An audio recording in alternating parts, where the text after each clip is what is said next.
আসসালামু আলাইকুম, সবাইকে স্বাগত সিলেট স্টুডিও থেকে চ্যানেল এস সিলেট নিউজে। সঙ্গে আছি সেগুপ্তা জাহান রাইজা। শুরুতেই শিরোনাম। বিয়ানীবাজারের বহুল আলোচিত দুই বোনকে ধর্ষণের মামলায় 5 জনকে যাবজ্জীবন কারাদণ্ড। দক্ষিণ সুরমায় 3 দিনব্যাপী ফলদু বৃক্ষের মেলা উদ্বোধন। প্রাকৃতিক দুর্যোগ ও পরিবেশের ভারসাম্য রক্ষায় বৃক্ষরোপণের বিকল্প নেই অভিমত বক্তাদের। সিলেটে বাড়বে প্রবাসীদের বিনিয়োগ এবং উন্নত হবে পর্যটন শিল্প। গ্লোবাল বিজনেস কনভেনশন 2017 এর লগো উন্মোচন অনুষ্ঠানে বক্তাদের অভিমত। আতাউর রহমান আতাকে সিলেট প্রেস ক্লাব মহিবুন্নেসা সম্মাননা প্রদান। সিলেটের সাংবাদিকতায় ক্যামেরা হাতে তার অবদান অনস্বীকার্য। এবং 6 দফা আন্দোলনের প্রথম শহীদ মনু মিয়ার নামে বিয়ানীবাজারে নির্মিত হল স্মৃতিস্তম্ভ। শিরোনাম শুনছিলেন, এবারে বিস্তারিত। বিয়ানীবাজারে দুই বোনকে ধর্ষণের মামলায় 5 জনকে যাবজ্জীবন কারাদণ্ড দিয়েছে আদালত। একই সাথে প্রত্যেককে 1 লাখ টাকা করে অর্থদণ্ড দেওয়া হয়েছে। রোববার বেলা 2:30টায় সিলেটের অতিরিক্ত দায়রা জজ প্রথম আদালত এবং বিশেষ ট্রাইব্যুনাল 2 এর বিচারক AM জুলফিকার হায়াত এ রায় ঘোষণা করেন। এছাড়া অভিযোগ প্রমাণিত না হওয়ায় এক আসামিকে বেকসুর খালাসও দেওয়া হয়েছে। আদালতের অতিরিক্ত পিপি অ্যাডভোকেট ফখরুল ইসলাম এ তথ্য জানিয়েছেন। যাবজ্জীবন সাজাপ্রাপ্ত আসামিরা হলো কানাইঘাট উপজেলার বড়দেশ গ্রামের মৃত মকবুল আলী মকুর ছেলে সৈয়দুর রহমান সাইফুল ও মৌলভীবাজার জেলার কুলাউড়া উপজেলার কটিয়া গ্রামের মৃত সুন্দর আলীর ছেলে সেলিম আহমদ, বিয়ানীবাজার উপজেলার জালালপুর গ্রামের মৃত মকদ্দস আলীর ছেলে জয়নুল ইসলাম ও তার বড় ভাই নজরুল ইসলাম ও কালাম আহমদ।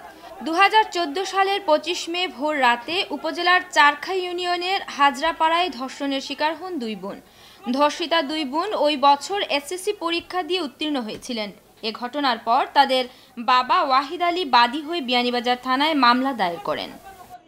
সিলেট 3 আসনের এমপি প্রতিরক্ষা মন্ত্রণালয়ের সংসদীয় স্থায়ী কমিটির সদস্য মাহমুদুজ্জামান চৌধুরী বলেছেন, প্রাকৃতিক দুর্যোগ ও পরিবেশের ভারসাম্য রক্ষায় বৃক্ষরোপণের বিকল্প নেই। তাই বেশি বেশি করে বাড়ির আঙিনা, শিক্ষা প্রতিষ্ঠান ও রাস্তার পাশে ফলদ ও বনজ বৃক্ষের চারা রোপণের মাধ্যমে পরিবেশের ভারসাম্য রক্ষা করা সম্ভব। এমপি মাহমুদুজ্জামান চৌধুরী দক্ষিণ সুরমা উপজেলা কৃষি সম্প্রসারণ অধিদপ্তরের উদ্যোগে 3 দিনব্যাপী ফলদ বৃক্ষের মেলা উদ্বোধনী অনুষ্ঠানে প্রধান অতিথির বক্তব্যে এসব কথা বলেন। উপজেলা নির্বাহী অফিসার শাহেদ মুস্তফার সভাপতিত্বে উপসহকারী উদ্ভিদ সংরক্ষণ কর্মকর্তা আজিজুর রহমান ও উপসহকারী কৃষি কর্মকর্তা প্রাণতোষ দাস পান্নার যৌথ পরিচালনায় বিশেষ অতিথির বক্তব্য রাখেন উপজেলা পরিষদের চেয়ারম্যান মোহাম্মদ আবু জাহিদ, উপজেলা আওয়ামী লীগের সভাপতি হাজী সাইফুল আলম, যুগ্ম সম্পাদক রাজ্জাক হোসেন, আওয়ামী লীগ নেতা শাহ সমীর উদ্দিন। উপজেলা অডিটোরিয়ামে আয়োজিত অনুষ্ঠানে স্বাগত বক্তব্য রাখেন কৃষি সম্প্রসারণ অফিসার রায়হান পারভেজ রনি। কৃষকদের মধ্যে বক্তব্য রাখেন খলিলুর রহমান সহ আরও অনেকে। বিয়ানীবাজার উপজেলার বন্যা দুর্গত এলাকার অসহায় মানুষগুলোর পাশে দাঁড়িয়ে তাদের হাতে নগদ অর্থ সাহায্য প্রদান অব্যাহত রেখেছে বিয়ানীবাজার জনকল্যাণ সমিতি UK ও ইসরাফ তাসিরা শিক্ষা সেবা ফাউন্ডেশন। শনিবার বিয়ানীবাজার উপজেলার 4টি ইউনিয়নের বন্যা দুর্গত অসহায় 4 শতাধিক মানুষের হাতে নগদ অর্থ সাহায্য তুলে দেন বিয়ানীবাজার উপজেলা পরিষদের চেয়ারম্যান আতাউর রহমান খান ও সমিতির সাবেক সভাপতি ও বর্তমান উপদেষ্টা আব্দুস শফিক। অর্থ বিতরণ উপলক্ষে শেওলা, দুবাগ, চারখাই ও আলীনগর ইউনিয়ন পরিষদের হলরুমে পৃথক সভার আয়োজন করেন সংশ্লিষ্টরা। অনুষ্ঠানে প্রধান অতিথি ছিলেন বিয়ানীবাজার উপজেলা পরিষদের চেয়ারম্যান আতাউর রহমান খান। তিনি বিয়ানীবাজার উপজেলার প্রত্যন্ত অঞ্চলগুলোতে ত্রাণ হিসেবে নগদ অর্থ নিয়ে গরিব ও অসহায় মানুষের দুয়ারে পৌঁছার জন্য বিয়ানীবাজার জনকল্যাণ সমিতি UK'র নেতৃবৃন্দকে ধন্যবাদ জানিয়ে বলেন, প্রবাসীরা দেশ স্বাধীনের সময় যেমন ঝাঁপিয়ে পড়েছিলেন, সেই ধারাবাহিকতা বজায় রাখতে আজও তারা এই অঞ্চলের মানুষের সাহায্যে এগিয়ে আসছেন। বিভিন্ন দুর্যোগময় মুহূর্তে তারা রাখছেন গুরুত্বপূর্ণ অবদান। এ সময় বিয়ানীবাজার জনকল্যাণ সমিতি UK'র সাবেক সভাপতি ও বর্তমান উপদেষ্টা আব্দুস শফিক বলেন, দেশের মানুষ না খেয়ে থাকুক আর আমরা ভালোভাবে চলাফেরা করি, তা আমরা প্রবাসী থেকেও চাই না। তাই এলাকার মানুষের জন্য সামান্য কিছু হলেও আমরা নিয়ে আসি। শেওলা, দুবাগ, চারখাই, আলীনগর এই 4 ইউনিয়নের সর্বমোট আমরা 425 জন লোককে টাকা বিতরণ করছি। সিলেটের প্রবীণ কমিউনিস্ট নেতা ও সাংস্কৃতিক ব্যক্তিত্ব কমরেড বাদল কর স্মরণে নাগরিক শোক সভা অনুষ্ঠিত হয়েছে। শনিবার বিকেলে জেলা পরিষদ মিলনায়তনে কমরেড বাদল কর শোকসভা কমিটির উদ্যোগে এ নাগরিক শোকসভা অনুষ্ঠিত হয়। শোকসভা কমিটির আহ্বায়ক ব্যারিস্টার আরশ আলীর সভাপতিত্বে শোকসভায় প্রধান অতিথি ছিলেন বাংলাদেশের কমিউনিস্ট পার্টির কেন্দ্রীয় সাধারণ সম্পাদক কমরেড সৈয়দ আবু জাফর আহমদ।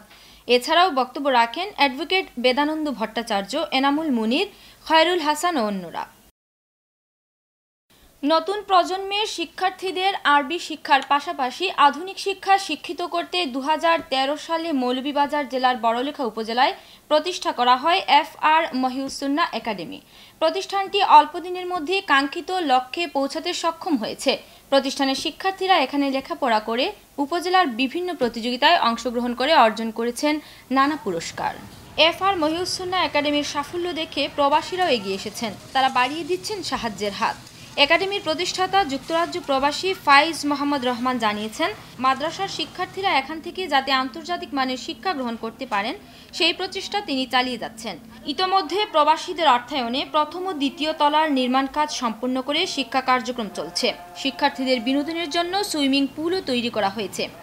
এদিকে শুক্রবার প্রবাসীদের অর্থায়নে প্রতিষ্ঠার 3 বছরের মাথায় 65 লক্ষ টাকা ব্যয় নির্ধারণ করে প্রতিষ্ঠানের তৃতীয় তলার নির্মাণ কাজ শুরু করেছেন কর্তৃপক্ষ।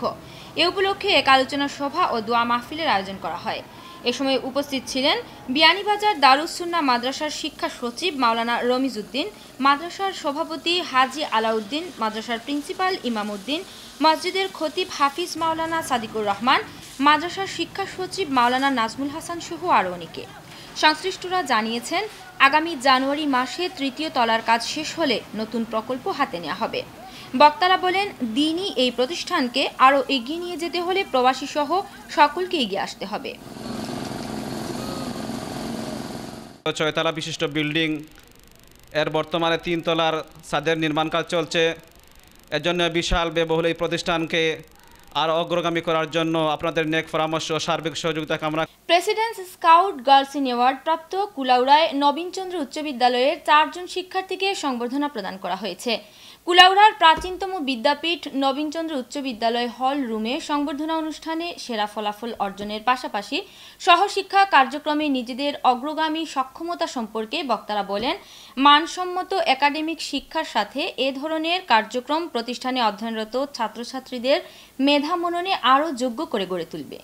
ইউনিট লিডার সুহেল আহমদের পরিচালনায় অনুষ্ঠানে অতিথি হিসেবে উপস্থিত ছিলেন কুলাউড়া উপজেলা চেয়ারম্যান আসুম কামরুল ইসলাম, জেলা স্কাউট কমিশনার সোয়াবুম ডানিয়াল সহ জেলা স্কাউট সাধারণ সম্পাদক আব্দুল ওয়াহিদ, নবীনচন্দ্র উচ্চ বিদ্যালয়ের প্রধান শিক্ষক আমির হোসেন, সহকারী প্রধান শিক্ষক মোবারক হোসেন, জেলা স্কাউট সহ সভাপতি বিলকিস বেগম। এছাড়া অনুষ্ঠানে সংবর্ধনা প্রদান করা হয় সাবেক ইউনিট লিডার ও প্রবাসী সাংবাদিক নাজমুল হোসেনকে।